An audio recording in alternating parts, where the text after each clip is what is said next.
Hello guys, welcome back to my channel. তো আবার একটা ভিডিও নিয়ে চলে এসেছি সুন্দরবনে পার্ট 2, মানে দ্বিতীয় দিনের আজকে। তো আগের দিন দেখেছিলে আমরা কি করেছিলাম, কি খেয়েছিলাম, কোথায় কোথায় ঘুরেছিলাম, সেটা তোমার সাথে দেখিয়েছি। তো তোমাদের ভিডিওটা কেমন লেগেছে জানি না, কমেন্ট করে দিও, তাহলেই বুঝে যাবো তোমাদের কেমন লেগেছে। তো আজকে আমরা কোথায় যাব সেটাও তোমার সাথে শেয়ার করব। তো আজকে ছিল সুন্দরবনের ডে 2, আমরা থাকবো 3 দিন, তার মধ্যে আজকে হচ্ছে দ্বিতীয় দিন। তো আগের দিন দেখেছিলে আমরা বাড়ি থেকে একবারই বোর্ডে চলে এসেছিলাম। তো আজকে আমরা হোটেল থেকে যাব, কারণ আগের দিন আমাদেরকে একটা হোটেল দিয়েছিল, সেই রুম দিয়েছিল, তাই আমরা আজকের দিনে হোটেলের রুম থেকেই যাব। তাই ভাবলাম একটু রেডি হয়ে যায়, আগের দিন তো কিছুই রেডি হয়নি, তাই ভাবলাম আজকে একটু সুন্দর করে রেডি হয়ে যায়। তো আমার চোখ মুখ দেখে বুঝতে পারছো আমার এখনও প্রচণ্ড ঘুম আছে। তো কারণ আমি উঠেছিলাম ভোর 5টায় উঠেছিলাম, কারণ আমাদেরকে বলেছিল 6টার মধ্যে রেডি হয়ে বেরিয়ে আসতে। তার জন্য অনেকটা তাড়াতাড়ি উঠতে হয়েছিল, কারণ একটা রুমে একটা করে বাথরুম ছিল। তো চান করে রেডি হতে ওই জন্যে তাড়াতাড়ি উঠতে হয়েছিল। তো তার থেকে বড় কথা, আমি মাস্কারা পরলে জানি না আমার মুখটা কেন খুলে যায়। তো তোমাদের সাথেও কি এরকম হয়? আর মেকআপ বলতে সেটা তোমার সামনেই করে নিলাম। তো দেখলে ফাউন্ডেশন লাগিয়েছি, কম্প্যাক্ট পাউডার, মাস্কারা, লাইনার, বাস, এর থেকে বেশি কিছু লাগেনি। আর এই কানেরটা আমি পরলাম, এর সাথে কেমন লাগছে। আর এই রিং নয়, চেনটা খুব সুন্দর লাগে আমাকে, এটা আমি অনলাইন থেকে কিনেছি। তোমরা যদি চাও আমাকে কমেন্ট করো, আমি লিঙ্ক দিয়ে দেবো। তারপর আমার বোন বললো ওকে একটু লাইনার পরিয়ে দিতে, ওকে পরালাম। দেন আমি লিপস্টিক পরলাম। তো আমি লিপস্টিক পরেও, এই লিপস্টিকটাও আমি অনলাইন থেকে নিয়েছি, সেইটাও যদি তোমরা চাও আমি লিঙ্ক দিয়ে দেবো, তোমরা নিতে পারো। লিপস্টিকটার দাম খুব একটা বেশি নয়। তো আমি রেডি হয়ে গেছি, আমাকে কেমন লাগছে জানিও, ভালো লাগলে একটু কমেন্ট করে দিও। তারপর রেডি হয়ে একটু ক্যামেরার সামনে ঢং করলাম, যেটা সব মেয়েই করে, সে আমিও একটু ঢং করে নিলাম। তারপর হোটেল থেকে বেরোলাম, দিয়ে দেখছি এত পরিমাণে রোদ, তাকাতে পারছি না অলরেডি আমি ক্যামেরার দিকে। তো যা হোক হবে, তো এত রোদ দিয়েছে। তো আমরা তো লেট কোম্পানি, যতই টাইম বলুক 6টায় বেরোবো, তার থেকে 1-8 ঘন্টা পরে। তো আমাদেরকে টাইম দিয়েছিল 6টায়, যেটা বললাম। তো আমরা বেরিয়েছিলাম 6:45, কতক্ষণ লেট করে বেরিয়েছি। তো তারা প্রচণ্ড রেগে গিয়েছিলো যে সত্যি সবাই চলে গিয়েছিল, শুধু আমরা এই কজন যেতে বাকি ছিলাম। তারপর আমরাও চলে যাই বোটে, তারপর ওনারা বোটটা ছেড়ে দেয়। আর এই বদমাইশটাকে দেখো কী করছে, মুখটা, আমি ওকে বলছি তোর মুখটা এরকম। তারপর আমাদেরকে চা দেয়, চাটা এত গরম, মুখে দিতে না দিতে আমার জিভটা পুড়ে যায়। তারপর চাটা খেতে খেতে আমরা যাই। তো আজকের দিনে আমরা বেশি কোথাও যাব না, আজকে জাস্ট আমরা একটা জায়গায় যাব, কোথায় যাব বলছি। তারপর আমাদেরকে খাবার দেয়। তো আমাদের খাবার দিয়েছিল সকাল দিকে, তখন 9টার দিক করে আমাদেরকে খেতে দিয়ে দেয় নাস্তা। দেন আমরা যেখানে যাব, তো সেখানে যাওয়ার জন্যে গাইড লাগবে। তো এইখানে না দাঁড়িয়ে ছিল কুমির বাড়ি সামথিং নামটা ছিল, খুব একটা মনে নেই। তো ওখান থেকে ওনাকে তোলা হয় গাইডটাকে। তো উনি কিছু বলে, তো সেগুলো শোনো উনি কি বলে। 1977 সাল নাগাদ বামফ্রন্ট সরকার যখন প্রথম পদে আসে, তখন কিন্তু এই জঙ্গলটাতে মানুষের বসবাস শুরু হয়ে যায়, অর্থাৎ এখানে মানুষ এসে বসবাস করে। তৎকালীন মুখ্যমন্ত্রী ছিলেন জ্যোতি বসু, প্রধানমন্ত্রী ছিলেন অনেকে বলেন মুরারজি দেশাই, অনেকে আবার বলেন ইন্দিরা গান্ধী। সেটা আমি সঠিক বলতে পারছি না, আমার জন্মগ্রহণ হয়নি, আমাদের বাবার সঙ্গে তার থেকে জানা। সে মতো পরিস্থিতিতে অনেকে বলেন যে ইন্দিরা গান্ধী ছিলেন। যাই হোক, তো যখন তাই এখানে এসে বসবাস শুরু করলো, অর্থাৎ 1971 সালে যখন বাংলাদেশ স্বাধীন হয়, তখন কিন্তু কিছু শরণার্থী মানুষ, সম্প্রদায়, তারা কিন্তু সেই মুসলিমদের জঘন্য অত্যাচারিত হয়ে তারা কিন্তু চলে আসে। তাদেরকে ফার্স্টে নিয়ে যাওয়া হয় উড়িষ্যার দণ্ডকারণ্যে, ওদিকে ফার্স্টে দেওয়া হয়। তখন রাজনীতিক স্বার্থে বলুন বা কোনো স্বার্থে বলুন, তাদেরকে এখানে আনা হয়। এখানে আনার সঙ্গে সঙ্গে এদের এখানটায় কিন্তু স্কুল থেকে শুরু করে নিয়ে, রুটির কারখানা থেকে শুরু করে নিয়ে সমস্ত কিছু বানিয়ে ফেলার পরে এখানটাতে কিন্তু মানুষ মার্কেট বাজার বসে, বাজার বসে বলে মানুষ দেখতে সুন্দরবন নষ্ট হয়ে যাচ্ছে, অর্থাৎ আমাদের ডিপার্টমেন্ট বলুন বা অন্যান্য বলুন, তারা বলছে সুন্দরবনটা নষ্ট হয়ে যাচ্ছে।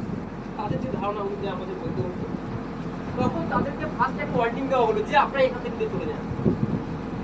তো বেশ 35,000 মানুষ তারা এসেছিল এখানটাতে। আসার সঙ্গে সঙ্গে তারা যখন বসবাস শুরু করলো, তখন তাদের তাড়িয়ে দেওয়ার একটা উদ্যোগ চলার পরে ফার্স্টে দেখবেন কোনো জায়গাতে জনবসত হওয়ার পরে কাউকে তাড়িয়ে দিলে সে একটু যেতে চাইবে না, তখন তারা ফার্স্টে যেতে চায় না। যাওয়ার পরে কি করলো, ওদের উপরে একটা অ্যাটাক শুরু হলো, অর্থাৎ এখান থেকে যে ভেটি পারবার চলতো সেটা টোটালি বন্ধ করে দিল ডিপার্টমেন্ট। আমাদের ফরেস্ট ডিপার্টমেন্ট বলুন, সেন্ট্রাল বাহিনী বলুন, স্টেট বাহিনী সহ্য প্রচেষ্টায় তাদেরকে সম্পূর্ণ পারাপারটা বন্ধ করে। তখন ওদের কাছে রাতের পর অবধি অ্যাটাক করা, কিন্তু দেখবেন দিনের বেলা ওদের কাছে যাওয়া ও যাবে। শুনলে ওরা অনেক কী বললো। তারপর আমাদেরকে আমুতি মাছ ফ্রাই দিয়েছিল, সেটাও খেতে ভালো ছিল, কিন্তু প্রচুর পরিমাণে কাঁটা ছিল। তো আমি একটা দুটো খেয়ে আর খাইনি, ওরা 4টে মতন দিয়েছিল আমাকে, তো আমি 2টো মতন খেয়েছি, তারপর আর খাইনি। তো তারপর দুজন মিলে টাইম কাটছিল না, আমরা গানের লড়াই গিয়েছিলাম দুজন মিলে বসে বসে, অনেকক্ষণ যেতে হয়েছিল। তো আমরা যাচ্ছি কথা, আমরা গিয়েছিলাম বাংলাদেশে বর্ডার দেখতে। তো সেখানে যেতে হয়েছিল, আমরা যেখানে রুমে ছিলাম, তো রুম থেকে প্রায় 7-8 ঘন্টা লেগেছিলো ওখানে যেতে। তো যেতে যেতে কী করবো, অতক্ষণ টাইম কাটছিলাম না বোটে বসে, তো দুজন মিলে গেম খেলছিলাম। তো তারপর বাংলাদেশে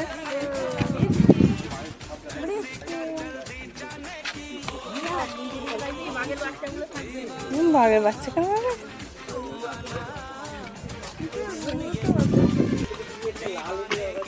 বাংলাদেশ। আজকের আমরা যেখানটা আছি ব্রিজদাবি ক্যাম্প, একদম বাংলাদেশ বর্ডারের কাছে যে ক্যাম্পটা আছে, যে আতি বর্তমান এই ক্যাম্পটা, এই ক্যাম্পটা ব্রিজদাবি, এখানটা আমরা হ্যাঁ, বর্ডারের পাশে ওপরে উঠলেই দেখতে পাওয়া যাবে। সুন্দর জায়গাটা, জুম করা আছে তাই বলি আমি।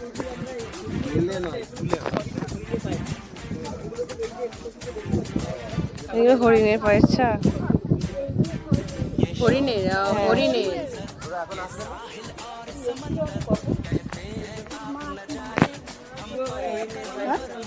পড়ে যায় না।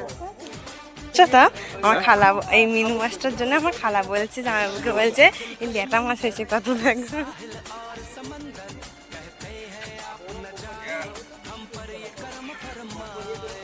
কি সুন্দর রাস্তাটা রে বাবু, বাঘের পা দেখা আর বাঘকে ফোনে দেখা তো সমান হয়ে গেল। আর বাঘ দেখা আমাদের কপালে চোখে নেই, দিন হয়ে গেল বাঘ দেখতে পাই, কালকের দিনটা বাঘ দেখতে পাই, কি দেখা যায়। বাঘ দেখতে পেলে দেখবো, দেখাবো। এই যে একটা এমন ফল, এই ফলটা নাকি বলে যে এখানে খেলে মিষ্টি, আর এখান থেকে তুলে নিয়ে গেলে মানে বাইরে, এই বাগানটার বাইরে খেলে নাকি টক। তো এইটার উপরে উঠবো, এইটার উপরে উঠে নাকি বাঘ দেখা যাবে আর বাংলাদেশের বর্ডারটা দেখা যাবে। বাঘের পায়ের ছাপ, বাঘ আর কপালে জুটবে কি জানি না, তো বাঘের পায়ের ছাপটা দেখেছি, ওইটাই তোমাদেরকে ক্যাপচার করে দেখাচ্ছি। তো উপরে দেখি যাই, যদি বাঘ দেখতে পাই তো দেখাবো, আর না পেলে জেনে নেবো আমাদের কপালটাও খারাপ তোমাদের মতন। তো এখানে গিয়ে বাঘ তো আর দেখছি কোথায় আর খুঁজে পাবো, বাঘকে ডাকার চেষ্টা করছি, কিন্তু বাঘ আর আমার ডাকে সাড়া দিল না। তো ওকে বললাম, যে আমার ভাই ছিল, ও ক্যামেরা ধরছিল, ওকে বললাম যে উপরে একটু। তো ওপরে গিয়ে দেখি বাঘ দেখা দেয় কি, তো ওপরে এলাম, দেখা গেল না। ওই যে দূরে দেখছো না, ওইটা হচ্ছে বাংলাদেশের বর্ডার। আমাদেরকে বলেছিল বাংলাদেশের বর্ডারের কাছে নিয়ে যাবে, তো নিয়ে যায়নি, কারণ পারমিশন লাগবে, ওখানে নাকি যেতে পারমিশন লাগবে। আমরা যেখানে আছি সেখান থেকে আর 2 ঘন্টা গেলে বাংলাদেশের বর্ডারটা, তো আমাদেরকে অ্যালাউ করবে না, কারণ যেতে গেলে পারমিশন নিলে তাহলে যাওয়া যাবে। সেটা কিন্তু অতজনের পারমিশন নেওয়া পসিবল ছিল না, সেজন্য আমাদেরকে নিয়ে যাবে। দেখি কাছে গিয়ে যেতে পারবে না।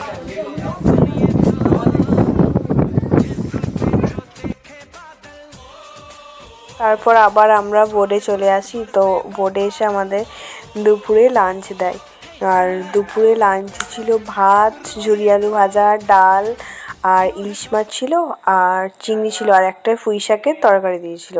তো এইটাকে আমাদের লাঞ্চ কমপ্লিট করা হয়।